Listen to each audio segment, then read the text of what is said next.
Hello, welcome back to another episode of Video Game Memories. It has been a while. It's been a long while since I last did one, and this one has been in the pipeline for quite a while, literally.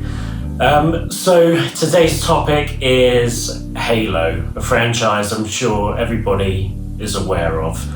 Absolutely fantastic series.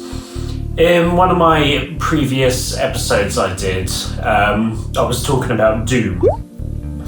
And I was saying how Doom made first-person shooters what they are today. This is true. Halo kind of did it again exactly 20 years ago in the year 2001 when the first one came out, which was called Halo Combat Evolved. It was the first first-person shooter game on a home console to get it right for the first time with the modernized controls and everything else. We had GoldenEye, we had all sorts before that, but they weren't quite perfected yet. Halo pulled it off. I remember I never had an original Xbox when they first came out. I think I got one about 2 years later, so probably around the 2003 kind of era.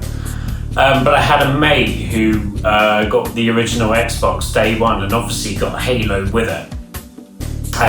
We would play it for hours on end. Kind of like the same thing we did with most games really, but Halo was just another one of those addictive ones. One of those ones so good to me, it actually made its way into this series. In 2004, it spawned a sequel, and it was also kind of the birth of Xbox Live, where people could play up against each other online for the first time rather than have to be in the same room or anything. So that was a little bit of a revolution. It definitely pushed the series forward. And then in 2007, I believe, 3 years later, I think it was 2007 it came out. It must have been a couple of years after the launch of the Xbox 360, but we got Halo 3. Halo 3 finally came out. That was the first one for the Xbox 360. Absolutely massive success with the online multiplayer and everything like that. And funny enough, it was also the last Halo game that Bungie were going to work on. After that, I think we got Halo 4 after that, which is not loved by everyone. I think that one came out in 2010. I'm just going to put it out there now. I'm going to be completely honest, but I know I'll get a lot of stick for this, I normally do. But Halo 4 is actually my favourite one of the series, and people always ask why. Well, it's got the amazing multiplayer. I like the multiplayer in it just as much as all the other games. It's also got the best graphics. I know people weren't 100% sure about the, not just the graphics changes, but the way the characters looked. Like the Master Chief armor became somewhat a little bit different, but I really liked it. I think it makes him look more like Master Chief, if that makes any sense. But more than that, it was also the campaign of Halo 4. I really enjoyed it. I enjoyed all of them, to be honest with you.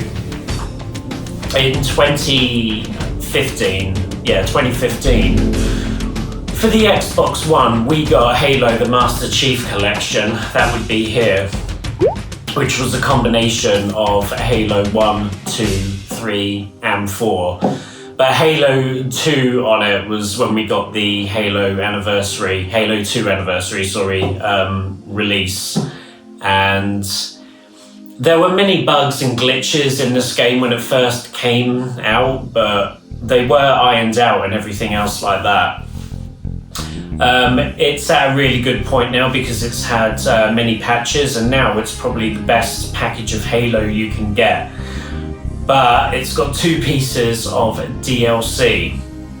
That would be 2 more campaigns, 2 full games in fact. One of them would be Halo Reach, and then the other would be Halo 3 ODST, which is a game that takes place at the same time as Halo 3. And obviously I forgot to mention that Halo Reach is a prequel to the very first one. If you play them in the timeline order, the story all makes itself out perfectly. Absolutely fantastic series. It is, like some of the other franchises I've talked about on the series I'm doing, this is also one of my favourite franchises ever. There's a lot to be said about this.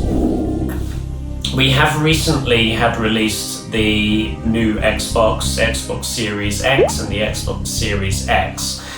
There's a new Halo game in development called Halo Infinite. It was supposed to come out with the Xbox, but that didn't happen. They've had to push it back a year, or at least we think it's going to be that long. But Halo Infinite is supposed to be a 10-year project.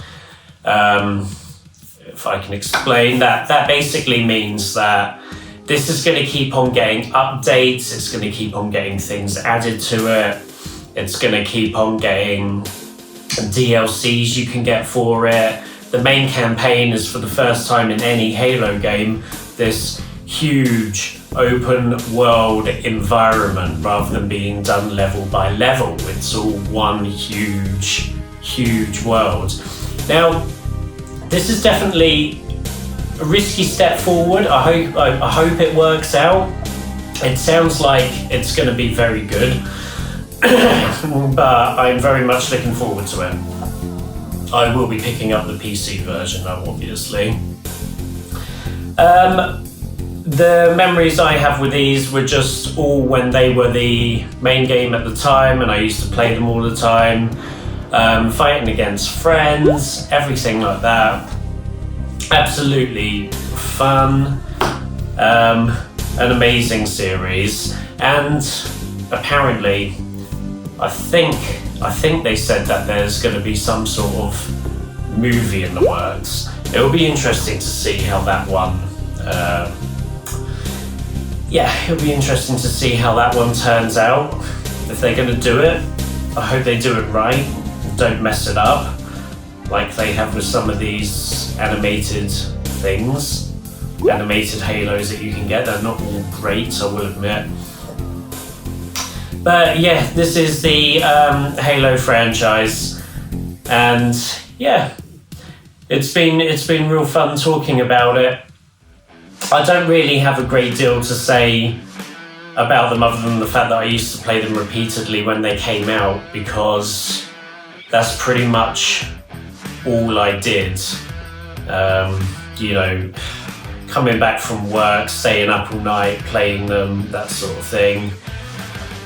Taking our first steps into Xbox Live. But yes, we've all got now Halo Infinite to look forward to, so it's been a real pleasure coming back, finally getting on with this series. I know it's been a while since the last one. I don't plan to make this one the last one either. I want to do more, so yeah, I'm looking forward to doing those ones as well. So anyways guys, until the next one,